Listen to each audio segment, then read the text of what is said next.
bain tu haki dung Jesus maringan diau dung nasonang awon dung damero haki dung Jesus maringan diau dung Jesus maringan diau dung Jesus maringan diau dung nasonang doau dung tu Jesus aulau dung Jesus maringan diau.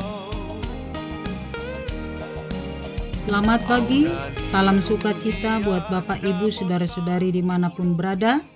Kita bertemu kembali melalui sapaan firman Tuhan dalam siraman rohani dalam channel YouTube HKBP Setia Negara. Sebelum mendengarkan firman Tuhan, marilah kita berdoa. Terpujilah namamu ya Allah Bapa di sorga, Tuhan kami di dalam Kristus Yesus. Kami mengucap syukur atas hari ini. Tuhan memberikan kami napas kehidupan.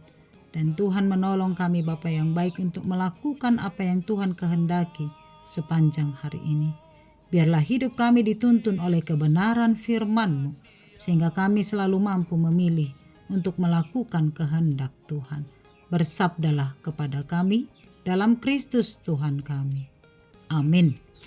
Firman Tuhan bagi kita pada hari Jumat 8 Mei 2026 tertulis dalam Filemon pasal 1 ayat 15-16. Demikianlah firman-Nya. Sebab mungkin karena itulah dia dipisahkan sejenak daripadamu, supaya engkau dapat menerimanya untuk selama-lamanya.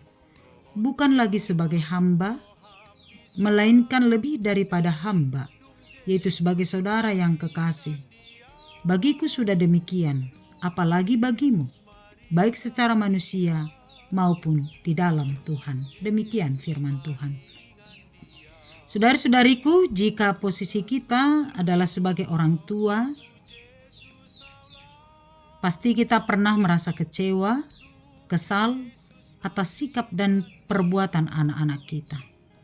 Dan jika kita adalah seorang anak, pasti kita juga pernah membuat hati orang tua kita kecewa, terluka, bahkan tanpa kita tahu mereka pernah menangis sambil berdoa untuk sebuah perubahan hidup yang lebih baik atas sikap anak-anaknya.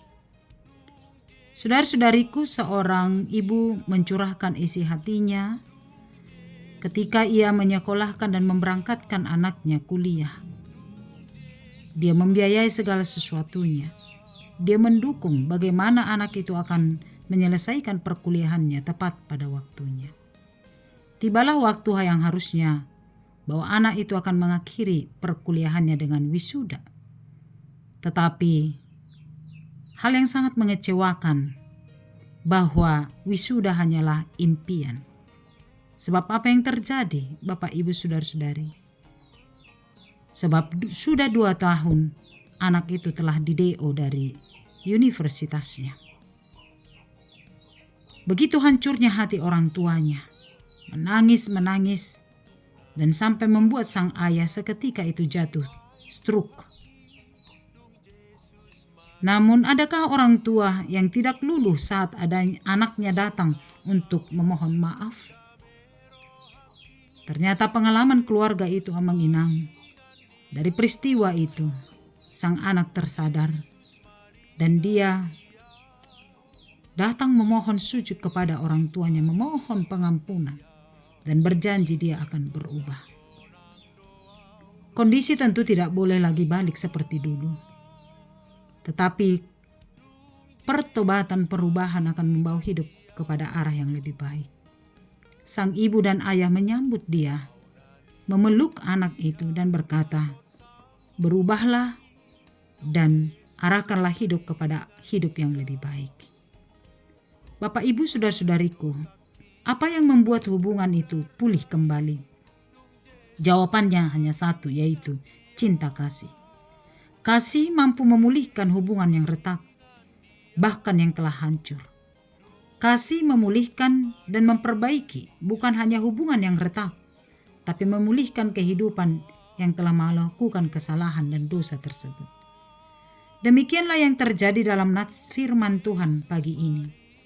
Paulus menulis surat Filemon ini ketika ia di penjara. Paulus menulis surat tentang seorang hamba atau budak yang melarikan diri dari tuannya yang bernama Onesimus.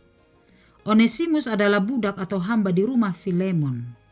Namun entah karena apa ia melarikan diri.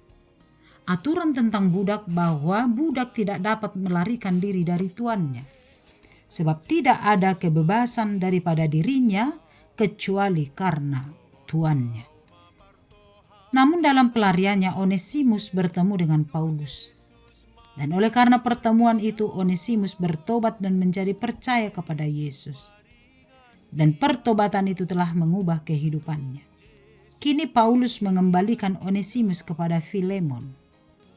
Tetapi bukan lagi sebagai budak, melainkan hendaklah Filemon menyambutnya sebagai saudara dalam Kristus.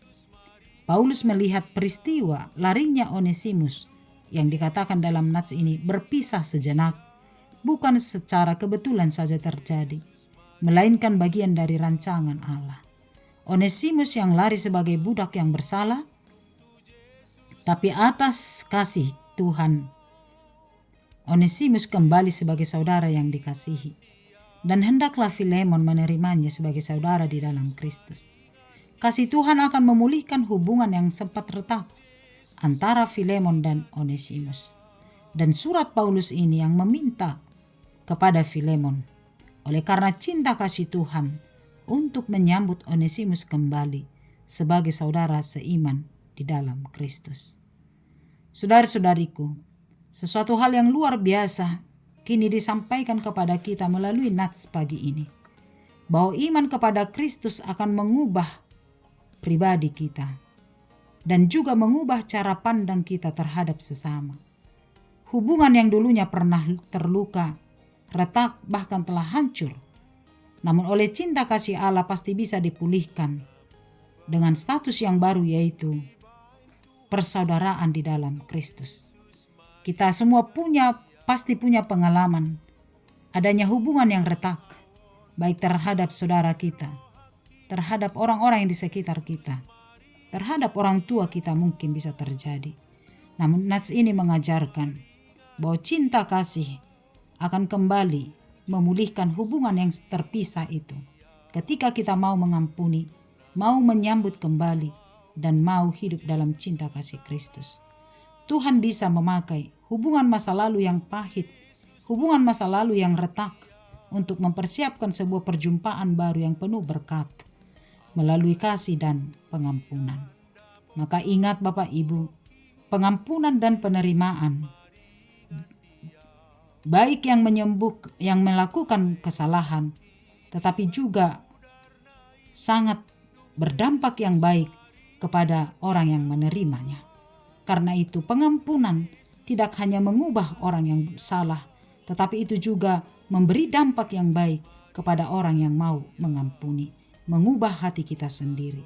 Cinta kasih Tuhan itu memulihkan setiap hubungan kita dan keluarga kita dengan semua orang. Maka peganglah cinta kasih Allah, maka cinta kasih itu akan memulihkan setiap hubungan kita untuk senantiasa hidup di dalam kasih Kristus kepada sesama kita. Amin. Kita berdoa. Terima kasih Bapa yang baik. Kami bersyukur untuk firman Tuhan yang senantiasa memulihkan kehidupan kami, memulihkan persekutuan kami, sebab dosa akan membawa kami kepada perpecahan. Bapa yang baik, terima kasih. Biarlah kami hidup di dalam cinta kasih Tuhan, sehingga kami boleh menjadi cerminan dalam pengampunan, kerendahan hati, dan membawa damai sejahtera kepada sesama kami. Kami berdoa buat keluarga yang mungkin mengalami perselisihan, buat persaudaraan yang sedang retak.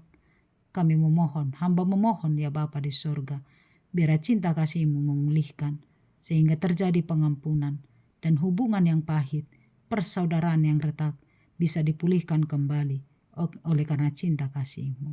Terima kasih Bapa buat firman-Mu, biar cinta kasih Allah memberkati kehidupan kami, sehingga kami boleh membawa damai sejahtera. Berkatilah pekerjaan, berkati kesehatan kami, Berkati segala apa yang kami harapkan. Tuhan memberkatinya. Kami berdoa buat saudara-saudara kami yang dalam perjalanan Tuhan sertai. Yang berulang tahun pada hari ini. Tuhan memberi panjang umur, kesehatan dan sukacita. Hanya kepadamu lah kami berserah. Sebab kami tahu hidup kami hanyalah di dalam naungan tangan Tuhan. Ampuni kami dari dosa kami. Kepadamu kami bersyukur. Di dalam nama Yesus kami berdoa. Amin. Anugerah Tuhan kita Yesus Kristus, kasih setia Allah Bapa, dan persekutuan dari Roh Kudus menyertaimu. Amin. Selamat pagi, selamat beraktivitas. Shalom. Untuk Yesus Allah